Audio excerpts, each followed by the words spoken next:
The Life of Arthur C. Clarke. Chapter 1. A Boy and the West Country Sky. Arthur Charles Clarke was born on December 16th, 1917, in the seaside town of Minehead on England's Somerset coast, the eldest of 4 children in a farming family whose practical routine stood in sharp contrast to the immensities that already preoccupied him. He grew up among fields and hedgerows, first in Minehead and then on a farm near Taunton, where clear winter nights were as instructive as any classroom. In his teens, he built crystal radios and small telescopes, learned the names of stars, and devoured the American pulp magazines, astounding stories and amazing stories that delivered the cosmos to rural England on cheap paper. He discovered, too, that the future could be engineered on a page. By the mid-1930s, he had joined the British Interplanetary Society, a conclave of enthusiasts who took rocketry seriously and treated spaceflight not as fantasy but as a solvable problem. The Society's meetings in London offered a first taste of the community that would shape his life. Engineers, dreamers, and writers intent on making the impossible practical. When the Second World War arrived, Clarke enlisted in the Royal Air Force. He did not fly, he worked with radar. The technology was young, the secrecy intense, the stakes obvious. As a radar specialist and later an instructor, he contributed to the development and deployment of ground-controlled approach systems that guided pilots down through fog and darkness to runway lights they could not yet see. In the crucible of wartime problem-solving, the relentless refinement of an idea until it behaved in the world, he acquired habits that never left him.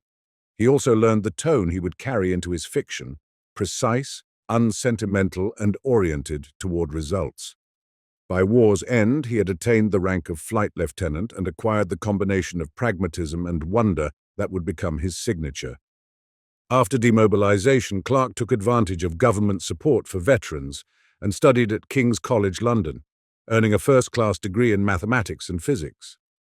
He returned to the British Interplanetary Society, served twice as its chair, and began to publish not only stories but also essays that treated spaceflight as engineering rather than romanticism. In October 1945, only weeks after the war ended, he proposed in a technical article the use of stations in geostationary orbit, about 35,800 kilometers above the equator, to relay radio signals around the world. The mathematics was straightforward, but the conceptual leap was extraordinary. 3 satellites, spaced evenly in a ring above Earth, providing global communications. Real rockets were not yet equal to the plan, but the blueprint was there. In time, that orbital ring would be nicknamed the Clarke Belt, and his reputation as a visionary who grounded dreams in physics would be secure. Chapter 2. Apprenticeship to the Possible. Clarke's earliest books in the late 1940s and early 1950s were non-fiction primers meant to nudge the public from romance toward reality. Interplanetary flight and the exploration of space explained why rockets work and how they might take men and women beyond the atmosphere. They made the numbers legible to lay readers. The tone was unhurried, as if he had all the time in the world to bring everyone along. Yet while he argued for what could be built, he also began to test what could be imagined. Short stories such as The Sentinel, The 9 Billion Names of God, and The Star compressed grand ideas into precise, emotionally resonant frames, proving that he could hold both a slide rule and a scalpel. From the outset, his fiction exhibited a distinctive moral weather. The universe was vast, indifferent, and beautiful.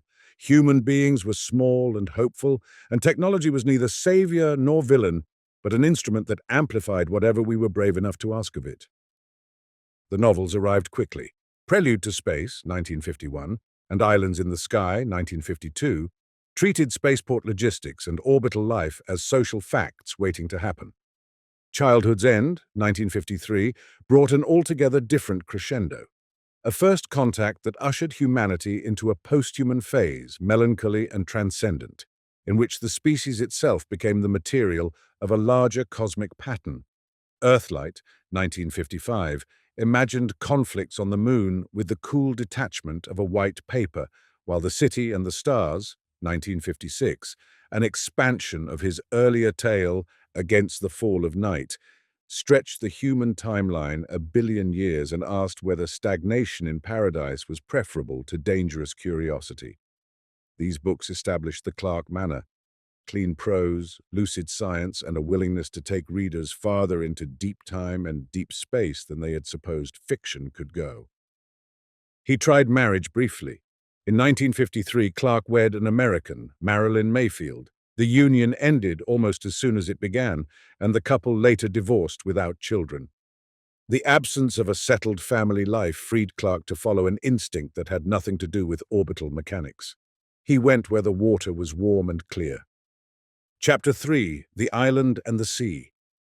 In 1956, Clarke moved to Ceylon, soon to be Sri Lanka, splitting his time between the capital, Colombo, and the small coastal town of Hikaduwa. There, under the Indian Ocean sun, he took up scuba diving with the zeal of a convert.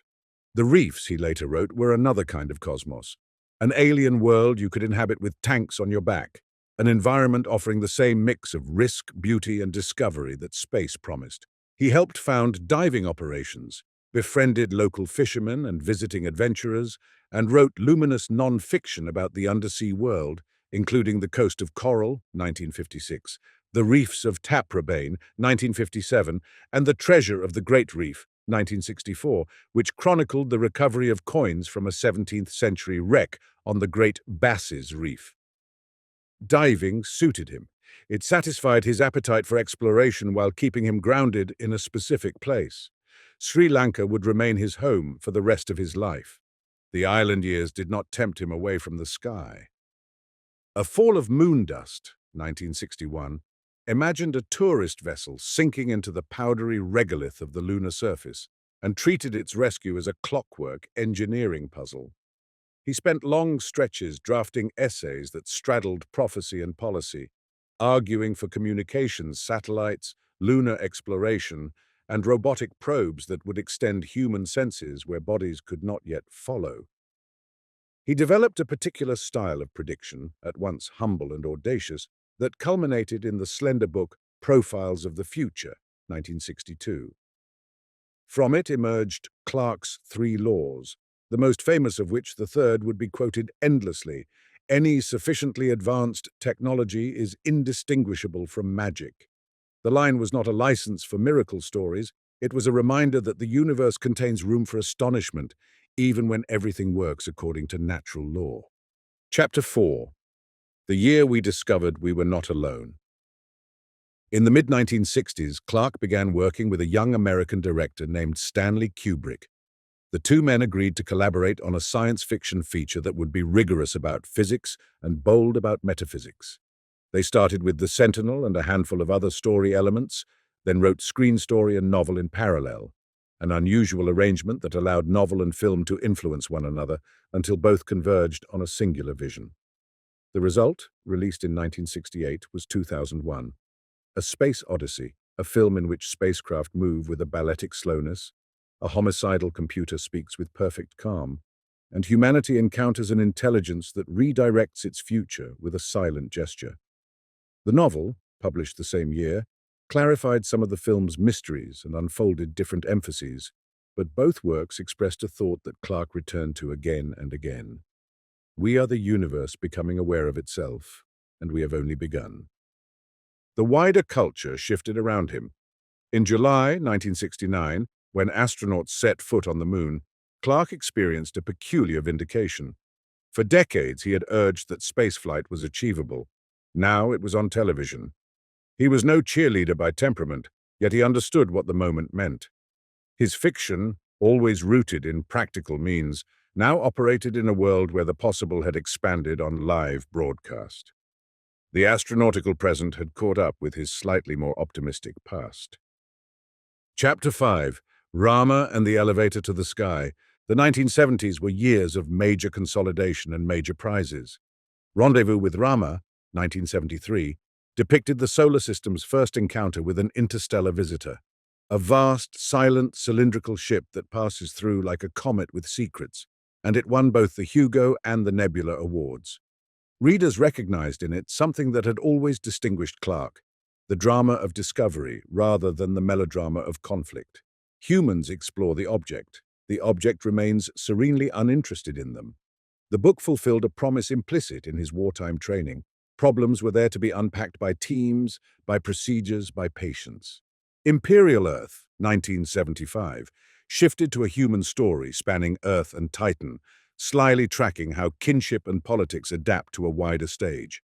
Then came The Fountains of Paradise, 1979, a novel that made a fantastical idea, anchoring a cable at the equator and pulling a transport car up to geostationary orbit, feel as inevitable as a bridge across a river. Clarke set the story on a lightly fictionalized Sri Lanka, drawing on the island's geography and spiritual history to populate a near future where engineering and myth sit side by side without cancelling one another out. The book won the Hugo and the Nebula and helped fix in public imagination the space elevator, an engineering thought experiment that entered serious technical literature in subsequent decades. He also became a familiar presence on television, especially in Britain, introducing popular series that examined puzzles of science and folklore. Arthur C. Clarke's Mysterious World in 1980, and later Arthur C. Clarke's World of Strange Powers and Mysterious Universe. The shows were exercises in tone. Clarke stood at the place where curiosity meets skepticism, welcoming strangeness without surrendering to it. He never ridiculed witnesses. He never lowered the bar for evidence. Chapter 6. Networks, Orbits, and a Life in Letters. By the 1980s, the world had, in a sense, caught up to Clarke's 1945 communications paper.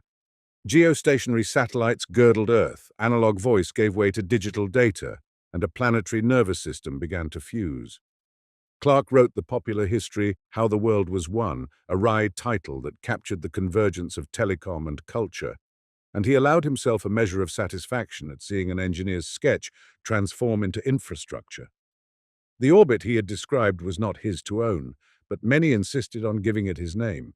He was never a recluse in Colombo, though post-polio syndrome eventually put him in a wheelchair and limited his travel. Letters, faxes, and then email connected him to the world as intimately as any metropolis might have done. Collaborations flourished. He returned to the universe of 2001 in 2010, Odyssey 2, 1982, which Peter Hyams adapted as a film in 1984. Clarke continued the sequence with 2061, Odyssey 3, 1987, and 3001, The Final Odyssey, 1997, each installment extending the arc of human encounter with alien purpose while updating the technology to a moving present. With Gentry Lee, he revisited Rama in a trilogy of increasingly human-centered novels, Rama Saku, 1989, The Garden of Rama, 1991, and Rama Revealed, 1993, and in The Ghost from the Grand Banks, 1990, he applied his problem-solving ethic to the doomed romance of raising the Titanic. The Hammer of God, 1993, anticipated later obsessions with planetary defense, framing an asteroid intercept as both engineering drama and philosophical test. The Songs of Distant Earth, expanded to novel length in 1986, distilled his long-standing fascination with diaspora. If Earth perishes, what then of our music, our griefs, our manners? If the species survives by leaving, what becomes of home? Even in fiction, Clarke kept a hand in the machinery of public culture. In 1987, with partners in Britain, he lent his name and support to the Arthur C. Clarke Award, established to honor the best science fiction novel first published in the United Kingdom each year. It became one of the field's most significant prizes, reflecting Clarke's belief that speculative writing is not a parlor game, but a symptom of a society thinking aloud about its choices. Honors followed. He received a CBE in 1989 and was named a Knight Bachelor in 1998, with the formal investiture taking place in 2000 in Sri Lanka because travel had become difficult.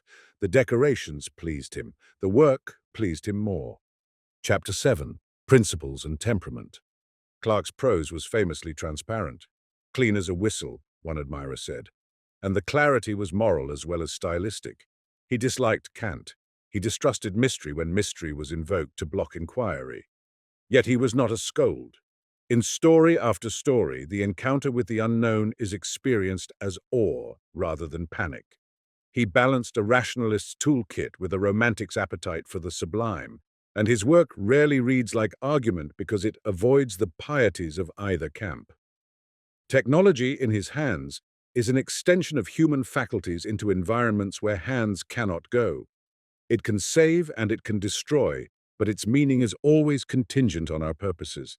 His three laws were less commandments than guardrails for thinking about innovation. The first reminded readers that impossibility is a claim that ages rapidly. The second suggested that the boundary of the possible is discovered only by trespass. The third warned that our own limitations of understanding make other people's working technologies appear like magic. All three encouraged humility and experiment. They also explained something of Clarke's lifelong equanimity, the sense that serious people would, in their own time, render into practice what he and others had imagined. A private man, he kept his circle small and his routine steady. Friends and colleagues knew him as courteous, dryly funny, and immune to fuss. He could be stubborn about facts and generous about credit. He had little patience for cruelty and a deep patience for amateur enthusiasm. Living in Sri Lanka, he supported local scientific and educational initiatives and returned whenever he could to the reefs. On the rare occasions when tabloid scandal brushed against his name late in life, he denied the accusations. No evidence was found. He continued to work. He was not pious, but he was not careless either. The ethical core of his fiction, curiosity, responsibility, scale, derived from a temperament that regarded the universe as vast enough for seriousness and play. Chapter 8. The Late Collaborations and a Long Goodbye. The last decade and a half of Clarke's career were dominated by collaboration and consolidation. With Stephen Baxter, he produced The Light of Other Days, 2000, a novel that imagines a technology capable of looking through any distance or any moment in time, raising questions about privacy, history, and mercy.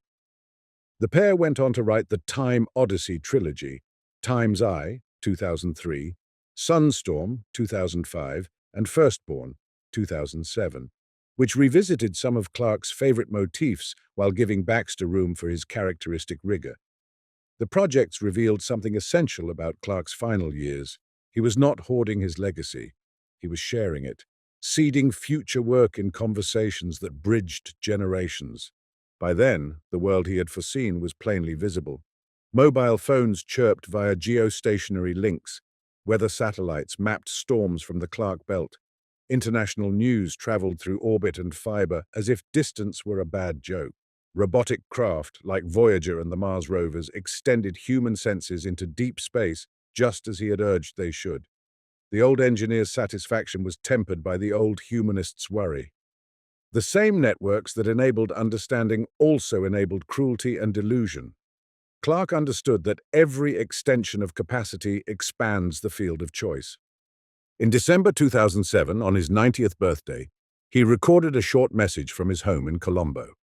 He spoke with the detached warmth that friends recognized, offering thanks, humor, and a triad of hopes that were characteristic: for the discovery of extraterrestrial life, for clean energy, and for peace in Sri Lanka. 3 months later, on March 19, 2008, he died in Colombo from respiratory complications. He was 90. The news was met with an avalanche of remembrances from scientists, astronauts, writers, and readers. People who had piloted spacecraft, people who had made computer networks, people who had simply learned to think about the future as a place one earns rather than inherits.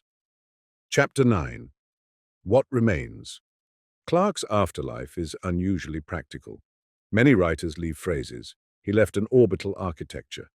The geostationary ring he popularized supports communications, navigation aids, television, and weather forecasting. The delay we hear on a satellite call is itself a reminder that geometry has a human cadence. His fiction continues to recruit young readers into engineering and science, not because it flatters technology, but because it asks hard questions about purpose and proportion.